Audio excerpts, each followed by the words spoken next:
Hi, my name is Gerhard Schwartner, and welcome to Selling Power TV. Today, we have the great pleasure of welcoming Kevin Knierien. He is COO with Clari. Welcome, Kevin. Yeah, all right. Thank you so much for having me. Appreciate the opportunity to talk to you and your audience. There's a story about you that I want to verify, that when you have a sales meeting, a call with 50 salespeople, let's say, on the call, that you ask them the question, where are you with this opportunity, at what stage, and what is your next step? Is that correct? I'm always looking at what is the next step, but more importantly, what I call sequence of events. What are the things that have to happen for us to reach partnership with a new customer or us to reach expansion with an existing customer? And so those are critical things that I'm always testing for. So in a nutshell, how do you explain Clari to a COO who wants to accelerate revenue? Most companies at the end of the day have an ERP database. They have a CRM database. They have a marketing database. But what they don't have is a revenue database. What Clari has done is we've built the industry's first real revenue database. It's time series. It has bidirectional real-time integrations into the CRM, and it's harvesting everything else that is happening around that customer journey and bringing it together into that revenue database and snapshotting it. Snapshotting allows us to do time series, and from there, our machine learns. On top of this revenue database, we've built out all of the critical revenue workflows that teams need to collaborate around to drive predictable revenue.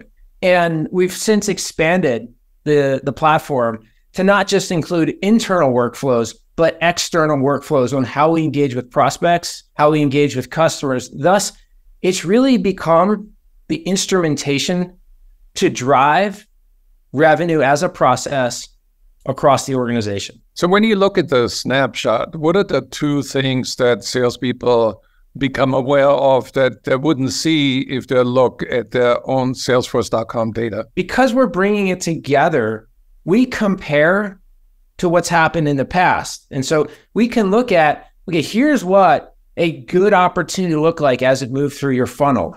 And we can compare that rep's existing opportunities to what good looks like. And so our AI is actually going to surface, how do we score this opportunity? Both from a how's it moving through the funnel and also from an activity standpoint. And we're going to point out to this rep where they have risk, where they have opportunity. Are they single threaded? Have they got to power? All of a sudden, a manager and rep aren't spending their time with that manager interrogating that rep anymore to try and get the narrative on how real is this deal. Now they're actually collaborating. That manager's coaching with that rep on the reality of the opportunity and where they need to focus going forward. And as you do this across a massive inventory of opportunities, as you're running a business, you start to get to understand, okay, which opportunities can I count on? Which ones do I need to invest in more? Which ones aren't real at all? What is the before and after Clari in terms of the ability to meet your forecast? We really try to help our customers think about where are all of the areas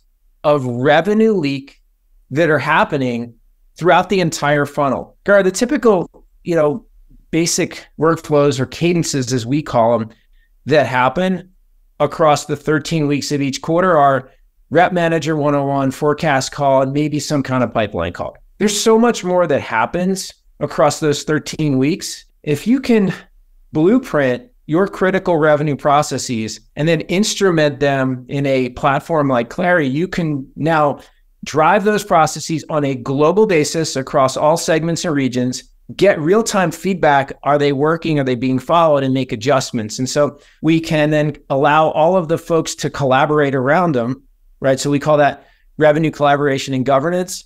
Yep. Then we can actually drive predictable revenue. That's pretty amazing, because I remember Tiffany Bover from Salesforce gave a keynote at our Sales 3.0 conference, and she said, now today, 9,500 technology solutions and the ability to achieve forecasted deals has not changed in the last 10 years. We've been the pioneers here. We started, over 10 years ago, really focusing on deal level, pipeline management, and then forecasting. What I've seen, the biggest impact that Clari's had on selling is it's allowed us to equalize skills, right? right? So you always had those sellers that were really good at closing, or those that were really good at opening, or those who are really good with relationships. And now you're giving them a common way to analyze their business, right? The same goes for managers, right? We've now given them all a common way to analyze their business, a common lens to look at it through. And what we find is sales reps and managers become better forecasters.